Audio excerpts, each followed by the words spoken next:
I'm 78 years old, and there is one question, one single question that split my life into two halves.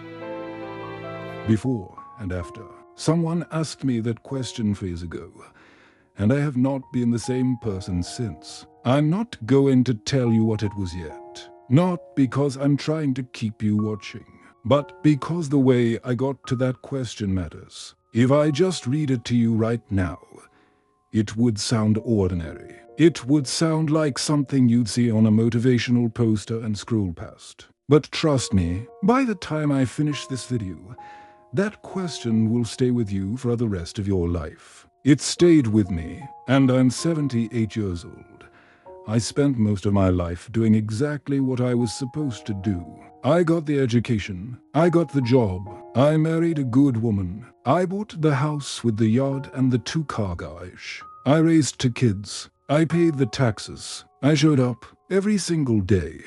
For decades, I showed up. And if you had asked anyone who knew me, my neighbors, my colleagues, even my own children, they would have told you Harold is a good man, steady, reliable, dependable. And they would have been right. But here's the thing nobody warned me about. You can do everything right and still be completely, utterly empty inside. I didn't know I was empty.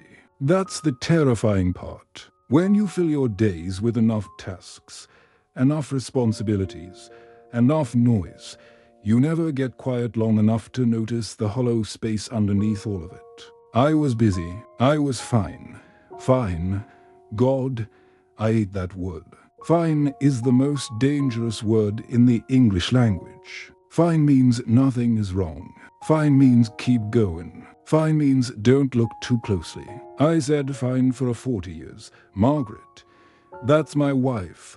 Margaret and I were married for 46 years. She was a quiet woman, not shy, quiet. There's a difference. She noticed things other people missed. The way light came through the kitchen window in the early morning, amber and slow, like honey dripping down the glass. She used to paint, watercolors, small ones, landscapes mostly, nothing famous, nothing that made money. But she painted, and the house always smelled faintly of turpentine and wet paper, and I didn't even notice that smell until it was gone. 3 years ago, Margaret was diagnosed with pancreatic cancer. The doctor called it aggressive. Aggressive. Like the disease had personality. Like it had made a decision. Within 6 weeks, she couldn't paint anymore. Her hands shook too badly. She moved into the hospice facility on a Tuesday. I remember because Tuesdays were the days she used to visit the farmer's market alone. She loved that. The smell of fresh bread and cut flowers and earth. She loved being surrounded by living things. And now she was in a room that smelled like antiseptic and recycled air. And I stood in the doorway, and I didn't know what to say. I visited every day, every single day.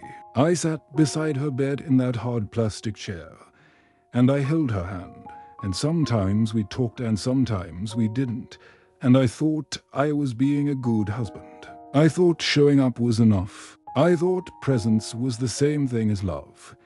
On the 11th day, a nurse came into the room to check Margaret's vitals. Her name was Linda, mid-50s, calm voice, the kind of person who has seen 1,000 endings and somehow still cares about each one. She adjusted the drip. She smiled at Margaret. And then she turned to me and she said something so simple, so quiet, that I almost missed it. She said, "Sir, if she could see your life right now, the real one, not the one you show the world, would she be proud?" I laughed, actually laughed. A short, nervous sound. Of course she would be proud. I'd taken care of her. I'd provided. I'd been there every day. But Linda didn't smile back. She just held my eyes for a second longer than comfortable, and then she left the room, and the question stayed. It stayed the way a splendor stays. You don't see it, but you feel it every time you move. That night I drove home, and I sat in my car in the driveway for 20 minutes. The engine was off. The house was dark. Margaret's garden was just a shadow on the left side, and I kept hearing Linda's voice. Would she be proud? I walked inside. The kitchen was cold. I turned on the light above the stove, the small one, the one that barely lit anything, and I sat down at the table where Margaret and I had eaten 10,000 meals together. And for the first time in my life, I tried to answer that question honestly. Not the way I wanted the answer to be, the way it actually was. And what I found when I looked, really looked, made me feel sick.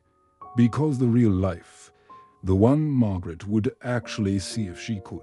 It wasn't the life of a good husband. It was the life of a man who was always in the room, but never really there. I thought about the mornings. Hundreds of mornings where Margaret would sit across from me with her coffee and her quiet voice and tell me about a dream she'd had, or a bird she'd seen in the garden, or something she'd read. And I would nod. I would say and I would keep reading the paper, or checking my phone, or staring at nothing. She was handing me pieces of herself every single morning, and I was putting them down without even looking. I thought about our daughter, Claire. Claire called me every Sunday for years. Every Sunday, and I would talk to her for 6 minutes. I timed it once. God help me, 6 minutes. And then I would say I had to go. Even when I didn't, Claire stopped calling at some point. I don't know exactly when. It just stopped, and I didn't call her. For months, I just let the silence sit there like it was someone else's problem. The phone sat on the nightstand, dark and quiet, and I walked past it every night without picking it up. I thought about the summers. Margaret wanted to travel. She wanted to see the coast of Ireland, where her mother grew up. She mentioned it maybe a dozen times over the years. A dozen times. And every single time I had a reason. Too expensive. Bad timing. We'd go next year. Next year. Next year. We never went. I sat in that kitchen and I counted up all the next years. All the we'll do it later-s. All the mornings I didn't listen. All the Sundays I cut short. All the small, quiet moments Margaret offered me, and I let fall through my hands like water. And the number was staggering. My throat was tight. My hands were trembling against the edge of the table. Not hundreds, thousands, thousands of moments. Thousands of times she reached toward me, and I wasn't there to meet her. And I realized something that night that I cannot unlive. I realized that the man Margaret married, the hopeful, curious, present man she fell in love with at 22, that man had disappeared somewhere along the way, slowly, quietly, without either of us noticing. And I had replaced him with someone comfortable, someone who showed up, someone who was fine. I went back to the hospice the next morning and I sat beside Margaret's bed and I did something I hadn't done in years. I asked her a question, not about logistics, not about what she needed. I asked her what she was thinking about. She looked at me for a long time. Her eyes were tired, but there was something sharp behind them, something awake. She said, "I'm thinking about the garden. I'm thinking about whether the roses are going to come back this spring." And I didn't nod. I didn't say I pulled my chair closer, and I asked her to tell me about the roses. She talked for 40 minutes. About the soil, how it smelled after rain, dark and alive. About the way certain varieties needed more sun. About a mistake she'd made 20 years ago planting too close to the fence, and how she'd fixed it quietly, alone, without ever telling me. 40 minutes, I listened to every word, and when she finished, she looked at me with an expression I will carry with me until the day I die. It wasn't happiness. It wasn't gratitude. It was surprise. She was surprised that I had listened. After 46 years of marriage, my wife was surprised that I had listened to her. That moment broke something open in me that has never closed back up. Margaret passed away 9 days later, quietly, on a Sunday morning, with the light coming through the window the way she liked it, soft and slow. I was holding her hand, And this time, I was actually there. Not just in the room. Actually there. Since then, I have called Claire every week. Not 6 minutes. Real calls, long ones. I ask her questions. I listen to the answers. I drove to the coast of Ireland last summer. Alone. I stood on the cliffs where Margaret's mother used to walk. And the wind was cold and the sea was grey and loud. And I thought, this is what she wanted to show me. This is what I kept saying no to. And I finally said yes. Too late for her, but not too late for me to understand. Every morning now, before I do anything else, I sit at that kitchen table. The same small light. And I ask myself Linda's question.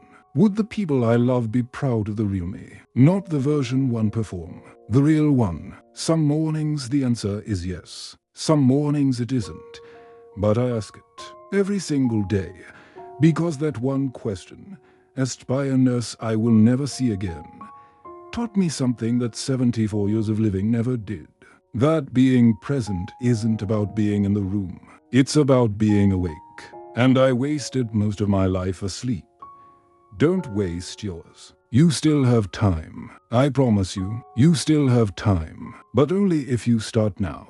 Not next week. Not after things calm down. Now. Ask yourself the question. And answer it honestly. Because the person you love is watching. Even if you can't see it. They are always watching. Sit down. Be still. Listen to what's around you. Really listen. And then decide what kind of life you're actually living.